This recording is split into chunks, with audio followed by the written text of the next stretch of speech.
A little over 1 million students reporting to class this morning across New Jersey, and along with them, more than 116,000 teachers. More than half of the districts will be doing a hybrid learning model, despite requests from the State's Education Association requesting an all-remote start to the new school year.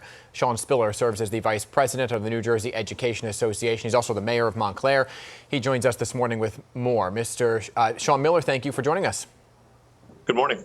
So your organization wanted to go all remote, not only because of the pandemic, but also because of a shortage of teachers that we're hearing about. How is that shortage actually being managed since some schools are reopening? That's a great question. And I think the two are obviously linked together. And I think problematic, right? One of the reasons we've called for a remote start to the year, a robust distance teaching and learning experience, is because we knew that there are many educators who have compromised immune systems or are in risk categories or have family members who are and are rightfully concerned about their own health and, of course, concerned about their students' health. And in that dynamic, it leads to a situation where districts are having a difficult time staffing the buildings for what they need and looking elsewhere. How that's working out, I know district by district, they're trying different things, but I think we're probably missing the bigger piece. If you can't get enough staff into the building because they don't think it's safe, there's probably a problem. Yeah, I mean, my father is an educator in New Jersey. He's part of that, and he is going through the same thing right now. So there are 600 school districts across New Jersey, right? Each one doing things a little differently, which I guess is making it harder for standardized safety protocols to be followed. Like somewhere in like New York City, it's one model. So what steps are being taken to ensure the safety of the students and teachers in each individual school? My goodness, therein lies the problem, right? And I think rightfully so. There's been a lot of criticism we've seen from the national response in terms of, hey, states, you're on your own to figure this out.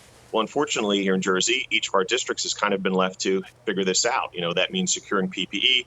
That means getting the dollars for devices they need and other pieces, trying to distribute those. You know, all the different things that you look for a little more not only stability but guidance from, I think, are lacking in some ways. And I think that's part of the problem. We see some districts that have done more, some districts that have done less.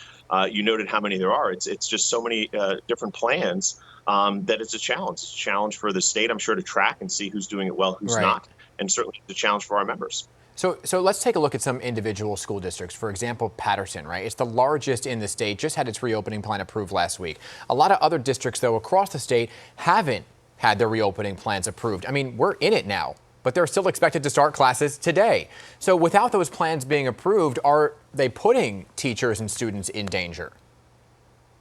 Look, I think we've said right from the start, this is the very reason why we need to start remotely. And remember, this is coming from educators who want nothing more than to be with our students, to give them the very best education we can. We've got the #1 schools in the nation for a reason.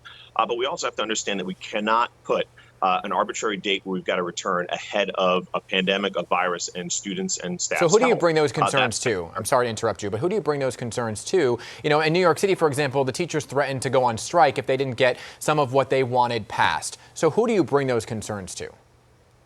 Well, I think here it's everybody, right? Because there's a local control. So a lot of our Board of Educations, our educators in these districts are bringing the concerns there. It's concerns that are brought to the Department of Education and certainly to the governor as well. You know, every level that we can, we've been bringing these concerns through educators at all levels and community members as well. Parents are with us lockstep in this, saying, look, we also want to send our kids back. We've got dynamics that we can't deal with in terms of returning to work. We know how challenging these things are. But when you look at the safety, when you look at the health, they're as caught up in this as we are, trying to find a safe way to do this, but worried about their students' safety and health. And that's what we are as well. So let me ask you this. For those folks who are headed back to school in person, what about testing for teachers and students? Is it required? Is it mandatory? Is it voluntary? Yeah, I mean, again, let's look at all the different plans, right, and see what we have. But, you know, what we're looking at right now is we know still a shortage of tests, trying to get people tested to come back is a challenge. Then you look at the situation of once you're back, we know that the test is only good the moment you took it. What happens the next day, the day after? How often are you going to test? What size groups are you going to test? What are you going to do in these protocols? There's some suggested guidance from the state, but our district's going to follow some of that. I think those are all questions that still remain unanswered. So it's individual. You keep repeating that over and over again. So if a teacher has a pre-existing condition, right? They don't feel comfortable going back into the classroom and they say, hey, I want to stay home. I want to do remote learning. Does the teacher keep their job? Are they at risk of losing their job?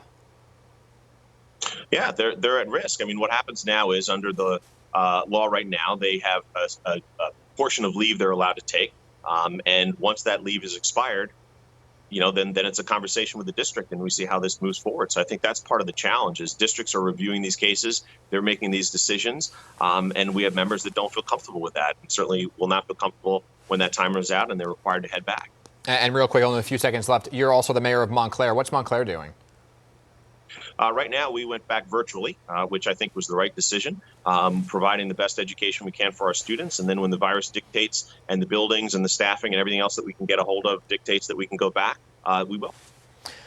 Mr. Spiller, I think I said Miller earlier. Sean Spiller, mayor of Montclair, New Jersey. We'll have you back because the conversation of real estate and what's going on in your town and how prices are through the roof, that's a conversation for a different day.